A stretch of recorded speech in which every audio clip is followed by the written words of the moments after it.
everyone, welcome back to Relax with Animal Facts. I am Steph Wolf, and today I am going to be learning with you about our furry, scaly, or possibly even slimy friends.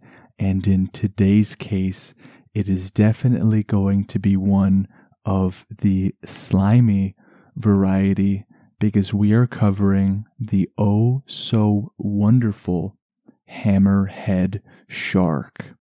So I know many of you have been requesting to cover individual sort of species instead of just the broad umbrella of shark or of something like that. So this is, of course, a very special listener episode, and it's special for a variety of reasons today. The first one being, of course, that you guys are always writing in with some wonderful suggestions, so it is always special because it comes from you listeners, but it is also special because I have 4 of you guys to shout out for the shark. So Samantha, Alyssa, Zalia, I hope I'm saying that right, and Isabel.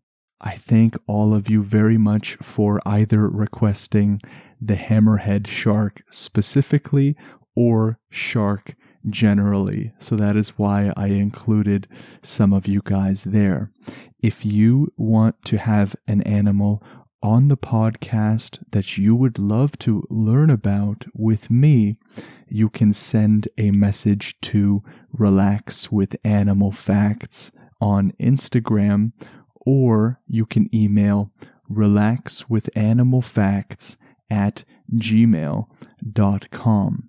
I get back to each and every one of you, sometimes within a couple of hours, sometimes within a day. If I ever miss your email, please send me another one to remind me, because I never like to miss messages. Sometimes I can be very forgetful, which is why I write everything down. And a quick reminder to any of you out there listening who are not already part of the giveaway on the Instagram, I am giving away a free sweater that, as long as you live in the US and Canada, you can participate in.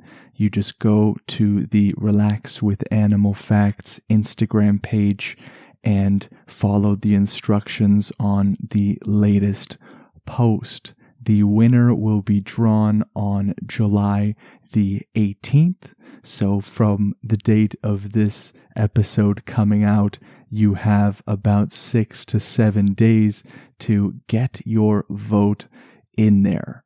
So now let us go to the review of the week, which comes from Seriously Disappoint Red via Apple Podcasts, and they wrote all the way from United States of America, so not too far from good old Canada, which is where I am recording from. So Seriously writes, "A friend showed this to me to help me sleep. I love all of it. Relaxing, yes, but super informative and engaging if you want to listen, but so chill if you want to zone out." Thank you so much, Seriously Disappoint Red, for your wonderful review. I have to tell you that every time I see a new review, I get so excited to read it with you guys, but I have to wait until the next time I can record. So if the show has been helping you sleep or helping you to chill and zone out, like Seriously wrote in this review, you can help out the podcast in a major way by taking a couple minutes to do a wonderful 5-star review. Of course, if you don't like it, please feel free to message me on the Instagram, send an email, and tell me what don't you like about it. It will help me be a better podcast host. It will help me make a more enjoyable and relaxing session for everyone out there listening. And I was laying on the couch a couple of days ago, and I kind of had the thought of, isn't it amazing that people from all around the world that listen to this podcast come together to listen and learn about animal facts? People from Canada, from the United States, from England, from other parts of Europe, from Australia, Asia, all around the world. You guys come together and listen and relax. And I can't tell you how happy I am to have such great company every time I record these episodes. So before we jump right into the show, I am just going to tell you where I got these facts from in order to make this episode possible. I got my facts from oceana.org and mentalfloss.com. If you want to learn more and if you want to visit those websites, they have some amazing resources for other animals as well. I am going to leave those resources in the show notes for you guys to explore some more if that's what you would like to do. Like always, before we start our adventure this time into the ocean, I would like all of you to sort of turn your attention to maybe some part of your body that feels tense. It could be your feet or your hands, your legs, your shoulders, your neck. Wherever you are, you can try your best to focus on that area, and I'm going to do it with you. For me, today, I have to say that it is in my feet because I've been wearing some kind of uncomfortable shoes all day. So please join me in relaxing those parts of your body that are tense or uncomfortable as we go into this immersive experience together into the oceans where hammerhead sharks reside. So firstly, if you have never seen a hammerhead shark before, whenever you have time, you can Google them because they are one of nature's most interesting little guys. Or maybe they're not entirely so little, but they certainly are amazing to look at. There are at least 10 known species of sharks in the hammerhead family, although it is possible that even more exist. The ocean is a huge place, and we have more than one, of course, so there is a lot of unexplored water out there. 9 of these species belong to the genus Sphaerna, which is Greek for hammer, while the other, the one which is the oddball, is called the winghead shark, and it is the sole member of its own and separate genus, which is known as Eusphaera. Keen-eyed observers can tell most of these guys apart by the slight differences in the shapes of their skull. The hammerheads will also vary in terms of their overall size. The smaller species will max out to about 3 to 5 feet in length, while the largest is the great hammerhead, and I'm going to say the scientific name just because I love you guys. It is Sphaerna mocaran. Okay, I hope I said that okay. And this great hammerhead can go up to 18 feet long and weigh over 1,000 pounds. but when it comes to the average, it is about 10 to 13 feet long and 500 pounds. But when we say up to, it is likely that researchers have found an individual that is indeed that size. So we can see just how different these species can be from one another while still being hammerhead sharks. If the hammerhead was not unique enough, they can also be fairly unique from one another in terms of their skull shape and in their length and weight.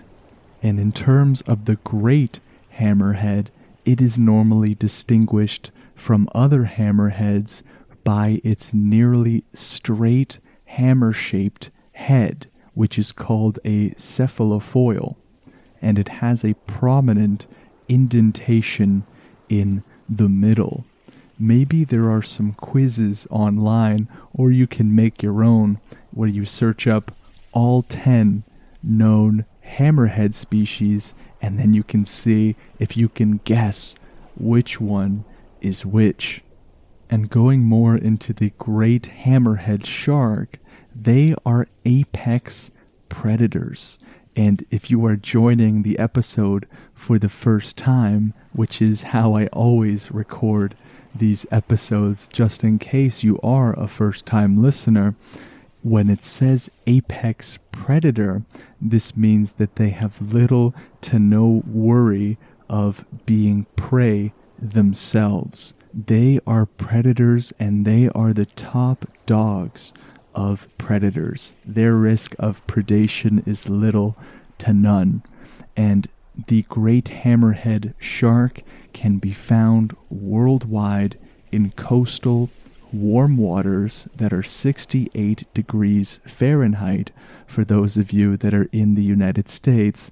But for Canadians and others like me, we prefer Celsius. So those waters are going to be about 20 degrees Celsius or higher.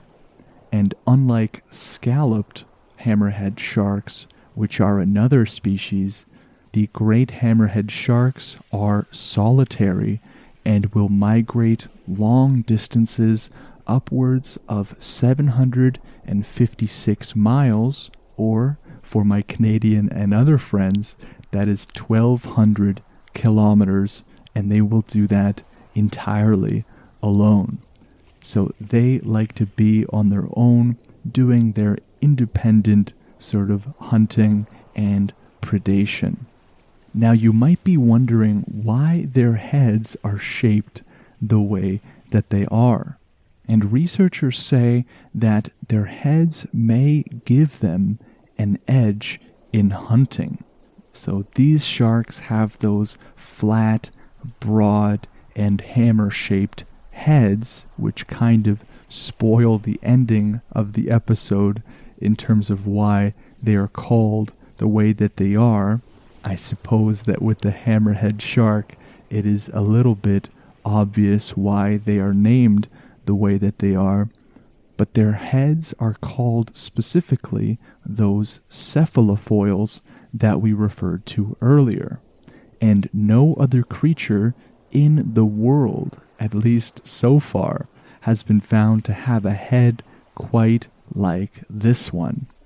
The hammerhead, like all other sharks, however, have these special sensory organs that can detect the electric fields of prey in the water. And this is something called electroreception. This is something that I covered in detail on the Relax with Animal Facts course on Listenable. So if you want to learn more about that, you can go to listenable.io and listen for yourself. But some scientists hypothesize that the broad cephalofoils, remember, those are the heads, the hammer-shaped heads of the sharks, they allow hammerheads to have more of these organs, maybe by ways of just a larger surface area. And what this means is that if you have more of these sensory organs, that will allow them to better sense their prey. A 2002 experiment seemingly lent credence to this notion of a better sense. The hammerhead was able to search a larger area than its cousin, the cone-nosed sandbar shark, which would suggest to researchers that it could increase the probability of encounters with prey. And the researchers of this same study also noted that the hammerhead was more maneuverable than the sandbar shark. Now, this is not at all what I would expect. I don't know about you guys, but when I see the hammerhead shark, it is indeed beautiful, but I cannot imagine it maneuvering better than a shark such as a sandbar.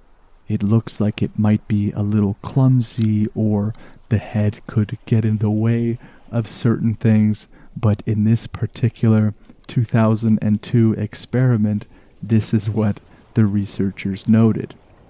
Maybe they should do a hammerhead sandbar shark race and see who is the winner. Great hammerhead sharks also have a faster growth rate than the other hammerhead species, and therefore will reach maturity earlier, between 5 and 9 years old. Great hammerheads mate via a mechanism known as internal fertilization, and will give birth to live young anywhere from 6 to 42 babies. Now, I'm saying babies, but actually sharks are called something else when they are born. And see if you can guess it, because it is certainly not something that I would expect. It is about 6 to 42 pups. Who would have thought that shark babies are called pups? And they will give birth to their young about once every 2 years. If the pups are not threatened by fisheries, so human intervention, or preyed upon by larger shark species, including other great hammerheads, they may live up to 44 years of age, and maybe even longer. Like other hammerhead species, great hammerhead sharks have long and serrated teeth and will use their hammer-shaped heads to detect and eat prey. Their heads are equipped with special electrical receptors, like we learned about before, that will sense potential prey, including those hiding in the sand. The great hammerheads primarily feed on prey that are on the seafloor, such as stingrays or cephalopods, which are, for example, octopus and squid, and they will also eat crustaceans and even other sharks. And great hammerheads have been observed to use the sides of their heads to pin down their preferred meal, with stingrays, for example. So there you see sort of an advantage to having an odd-sized head, because you can use it for hunting along the seafloor. They do not hunt prey oftentimes larger than stingrays, and because of the large size of these great hammerhead sharks, they are not generally preyed upon by other marine animals, which is what makes it an apex predator. Now, when we use the term apex predator, we know that this means they're at the top of their food chain and don't generally have to worry about predation, But when it comes to human intervention, of course, this does not exactly hold up. There are humans that do hunt sharks oftentimes for certain delicacies and things like that. So when we use terms like apex predator, human beings are oftentimes excluded from this equation. Now, a typical shark will have 8 fins on its body, and probably the most recognizable is that first dorsal fin that is used in movies to portray, hey, there is some serious danger coming.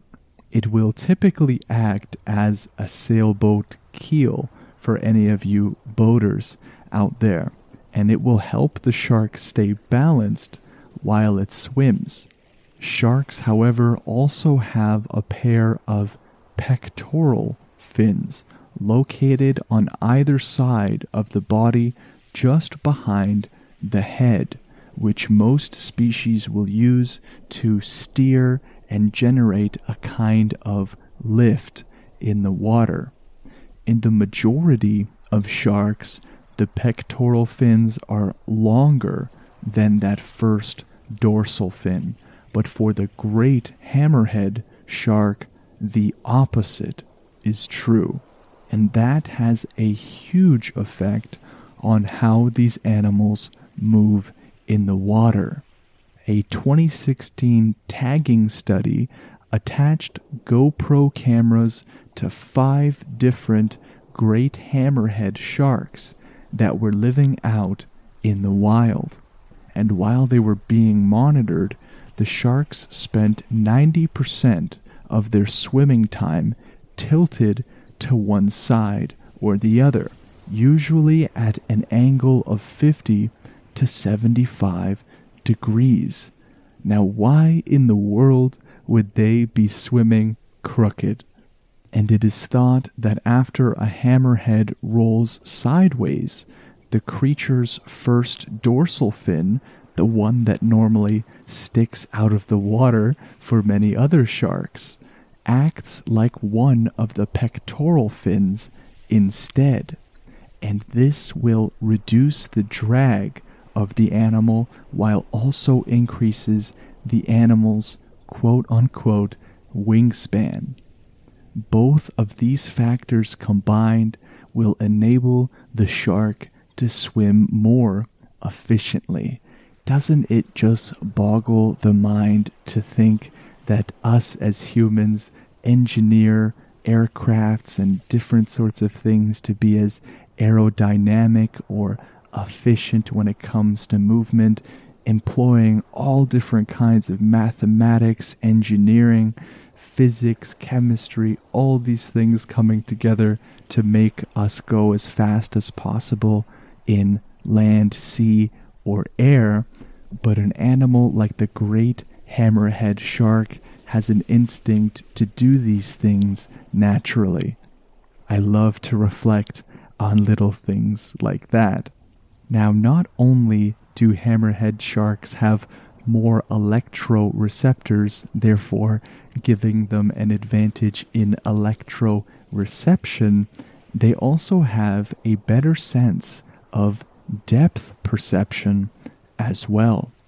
In 2009, a biologist by the name of Michelle McComb and her team captured live bonnetheads, winghead sharks, and scalloped hammerheads to test their vision.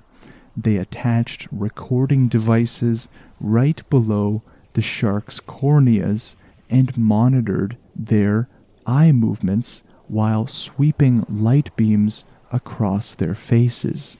And what these researchers found was that the binocular overlap in their hammerhead's field of vision is up to 3 times higher than it is in lemon and black-nose sharks, both of which have a snout that is cone-shaped.